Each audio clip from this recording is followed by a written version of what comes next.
دوسرا ایک مسئلہ عبادتوں کے حوالے سے یہ آتا ہے کہ جب عبادتیں شروع کرنا انسان شروع کرتا ہے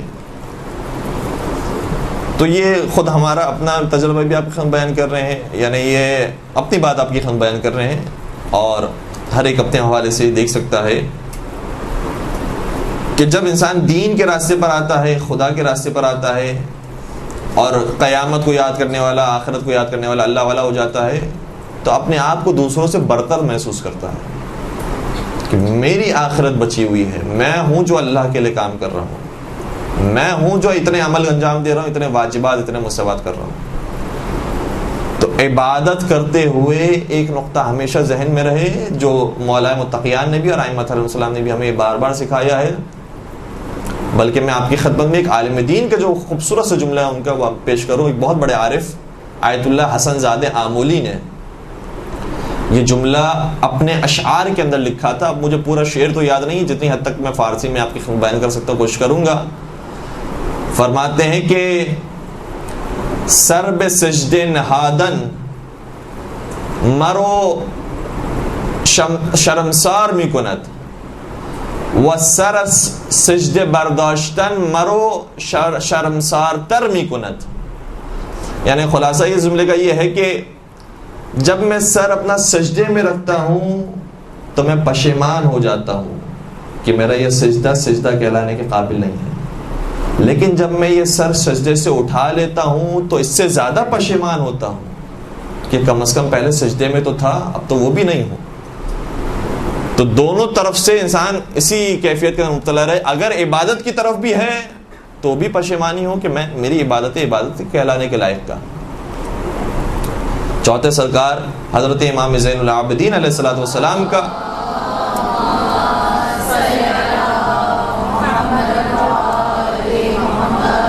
یا شاید مولا حسین کا، چونکہ دعائے عرفہ کا جملہ ہے، ہمیں تھوڑا سا اشتباہ ہو رہا ہے کہ مولا حسین کی دعائے عرفہ کا جملہ ہے یا مولا سید سجاد کی دعا کا جملہ ہے۔ ارشاد فرماتے ہیں کہ الہی من کانت محاسنہ مساوی فکیف مساویہ مساوی۔ کیا عجیب جملے ہیں اور کیا معراج کے جملے ہیں، اور کون ہستی ہے جو جملے کہہ رہی ہے، بتا رہی ہے کہ تم کس ذات کے سامنے نماز میں کھڑے ہوتے ہو۔ تم سمجھ رہے ہوتے کہ دوسرے سب کی اہمیت ہے اور خدا ہی کی اہمیت نہیں ہے۔ ہماری نزدیک دیکھو خدا کی اہمیت کس قدر زیادہ ہے۔ الہی، اے میرے پروردگار، جس کے نیک کام بھی برے کام جیسے ہوں، فکیف مساوی ہی مساوی، پھر اس کے برے کام کتنے برے ہوں گے۔ اللہ اکبر۔ مولا حسین یا ائمہ علیہ السلام میں سے کوئی بھی یہ جملہ کہے رونٹے کھڑے ہو جاتے ہیں کہ پروردگار اگر میرے نیک اعمال بھی نیک کہلانے کے قابل نہ ہوں تو جو ویسے ہی نیک نہ ہوں وہ کتنے برے ہوں گے۔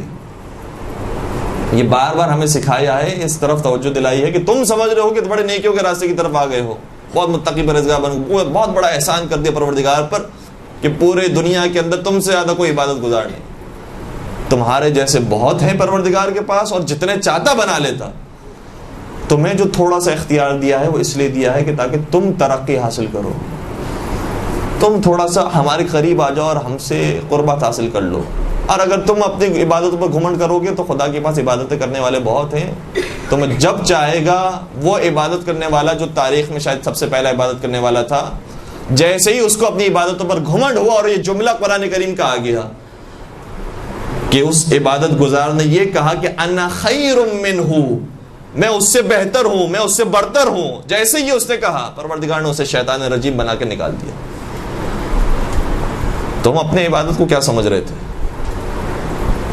تمہیں اپنے دربار سے، اپنے بارگاہ سے ہم نے نکال دیا۔ تو عبادت پر اگر جیسے ہی انسان کو غرور اور تکبر آ جائے، یہ معصومین علیہ السلام کی ہدایتیں ہمارے لیے بہت ہیں کہ جس کو قیامت کے میدان میں این زین العابدین کر کے بلایا جائے گا۔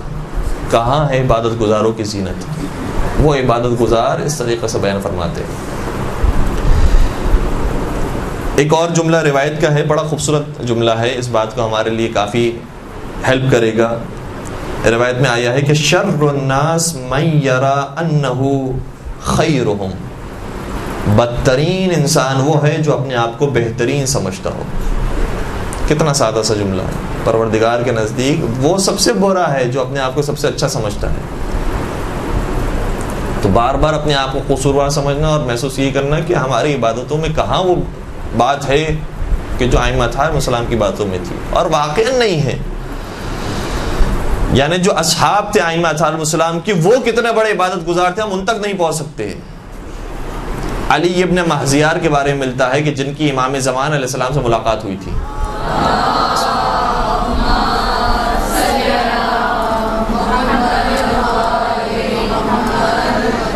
جنہوں نے 11ویں امام کا زمانہ بھی دیکھا تھا، 10ویں امام کا زمانہ بھی دیکھا تھا، 12ویں امام سے ملاقات کے لیے بار بار حج پر جایا کرتے تھے، یہاں تک کہ آخری حج کے اندر ان کی امام سے ملاقات ہو گئی.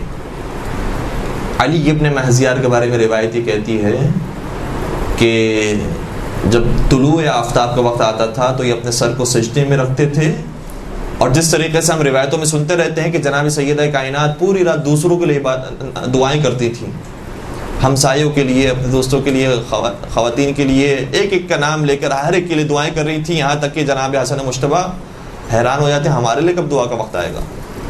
تو جو ہم روایت میں جناب سیدہ کائنات کے بارے میں پڑھتے ہیں، علی ابن محزیار اسی نقش قدم پر چلنے والے تھے.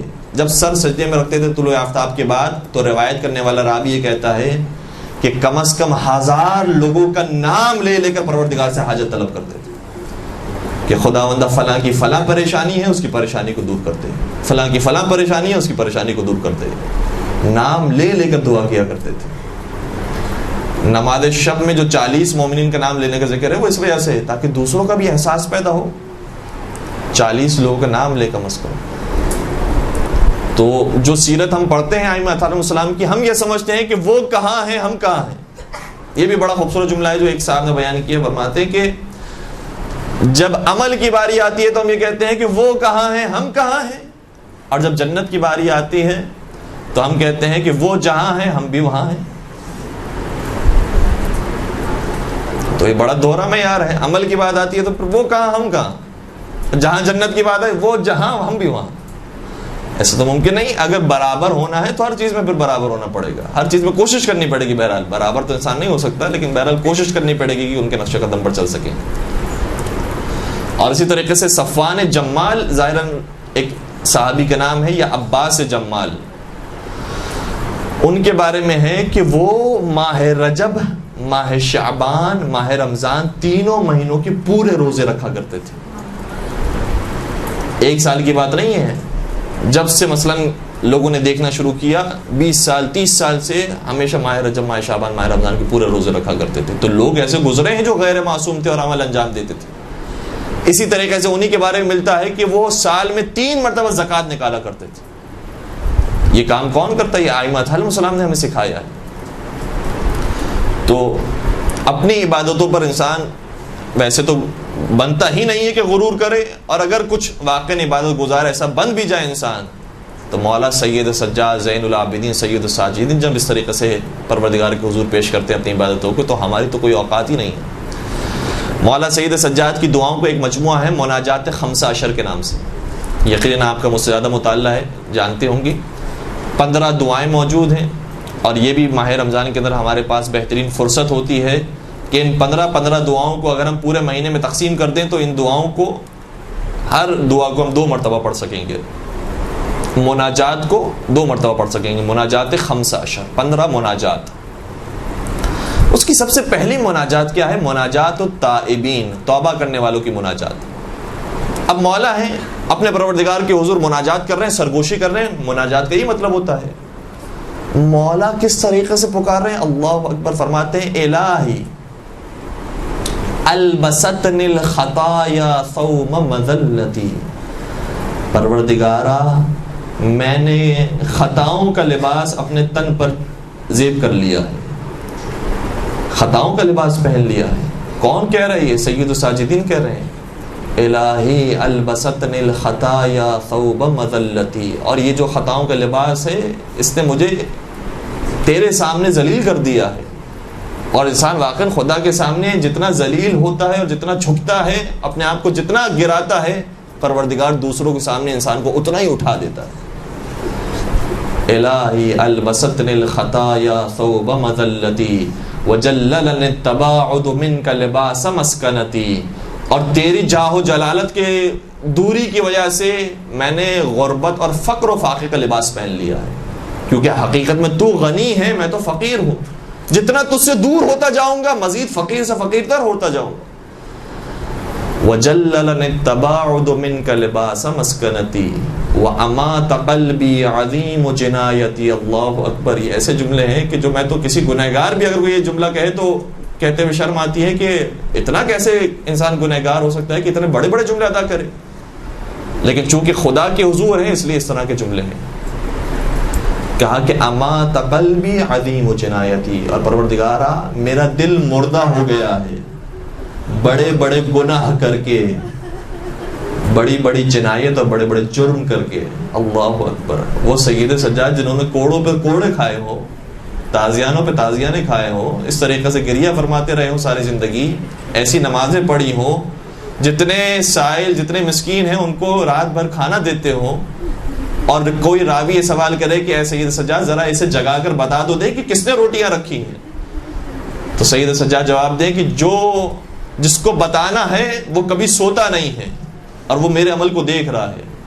وہ سید سجاد جس کا ایک ایک عمل اتنا خلوص کے ساتھ ہو، اتنی پروردگار کی قربت کے ساتھ ہو، وہ کہے کہ پروردگار میرا دل مردہ ہو گیا ہے بڑے بڑے گناہ کر کے، عظیم جنایتی.